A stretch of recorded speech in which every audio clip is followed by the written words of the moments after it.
मध्य प्रदेश उच्च न्यायालय की खंडपीठ द्वारा PIL याचिका क्रमांक 189/16/25 पर आदेश क्रमांक 22/5/2025 में उच्च न्यायालय की खंडपीठ, जिसमें न्यायमूर्ति विवेक अग्रवाल और न्यायमूर्ति विवेक जैन शामिल थे, आज एक महत्वपूर्ण फैसले में वक्फ कृषि भूमि की लीज नीलामी को लेकर दायर जनहित याचिका को निराधार और अस्वीकार ठहराते हुए खारिज कर दिया है। यह याचिका अमीर आजाद अंसारी व अन्य के द्वारा दायर की गई थी। याचिका में दो मुख्य आपत्तियां उठाई गई थी। पहली कि वक्फ बोर्ड के आदेश पर हस्ताक्षर करने वाली मुख्य कार्यपालन अधिकारी डॉक्टर फरजाना गजाला पूर्णकालिक CEO नहीं है, जो कि वक्फ अधिनियम 1995 की धारा 23 के खिलाफ है, और दूसरी कि 1994 के एक पुराने परिपत्र के अनुसार वक्फ संपत्ति की नीलामी केवल मुतवल्ली द्वारा की जा सकती है, बोर्ड द्वारा नहीं।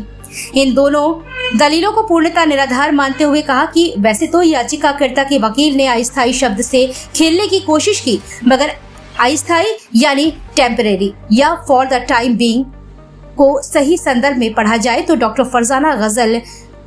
वक्फ अधिनियम की धारा 23 के प्रावधानों के अनुसार एक मुस्लिम महिला उप सचिव स्तर से उच्च स्तर के अधिकारी हैं और इनकी सेवाएं उच्च शिक्षा विभाग से पिछड़ा वर्ग तथा अल्पसंख्यक कल्याण विभाग में 3 वर्षों के लिए 3 डेपुटेशन पर ली गई है। फिर सरकार ने उन्हें वक्फ बोर्ड के मुख्य कार्यपालन अधिकारी का उत्तरदायित्व सौंपा है। उनकी नियुक्ति आदेश में अस्थायी शब्द समिति अवधि 3 वर्षों के संदर्भ में उपयोग किया गया है। इससे अधिनियम के प्रावधान का उल्लंघन नहीं माना जा सकता है, अतः उन्हें पूर्णकालिक CEO न मानने का कोई आधार नहीं है। वक्फ बोर्ड को लेकर एक महत्वपूर्ण फैसला आया, क्या है पूरा विषय? देखिए, कुछ लोग लगातार कोशिश कर रहे हैं कि वक्फ बोर्ड ठीक से काम नहीं करें और तथाकथित लोग वक्फ की संपत्तियों पर कब्जा करके अपनी जेब भरने का काम करें, लेकिन हमेशा माननीय उच्च न्यायालय ने इस पंक्ति को चरितार्थ किया है कि सत्य परेशान हो सकता है, पराजित नहीं। लगातार 2 साल से झूठी बातों को फैलाना, झूठी शिकायतें करना, झूठी याचिकाएं लगाना, बेनामी याचिकाएं लगा देना, और ये जो मामला है ये इस प्रकार का मामला है कि मध्य प्रदेश वक्फ बोर्ड अपनी आय को बढ़ाने के लिए, उस आय को गरीब ज़रूरतमंद लोगों की मदद पर खर्च करने के लिए अपनी वैधानिक कृषि भूमियों को नीलामी की प्रक्रिया का पालन कर रहा है। पट्टा नियम भारत सरकार का जो बनाया गया उसके अनुसार कर रहा है, लेकिन किसी प्रकार से कानून को तोड़ मरोड़ कर गुमराह करने का प्रयास करने के लिए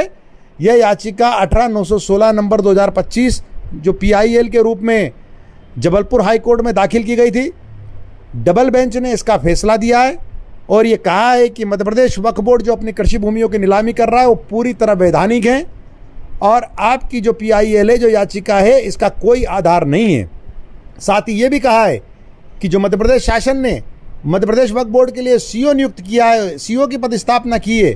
उस पर भी ऑब्जेक्शन थे। उस पर भी बहुत ही स्पष्ट तरीके से निर्णय दिया है कि यह CEO पूरी तरह से पात्र है और यह उप सचिव स्तर से ऊपर के अधिकारी हैं। साथ ही यह अस्थायी जो जिसको बोला जाता था वो डेपुटेशन के कारण अस्थायी लिखा गया है, यह पूरी तरह से पात्र अधिकारी है। तो मैं इस निर्णय के कारण से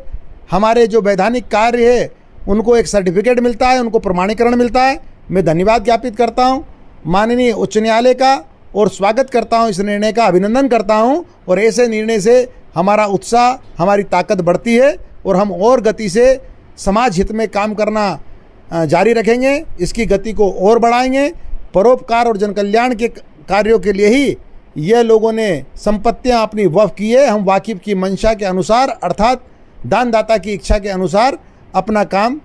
करेंगे।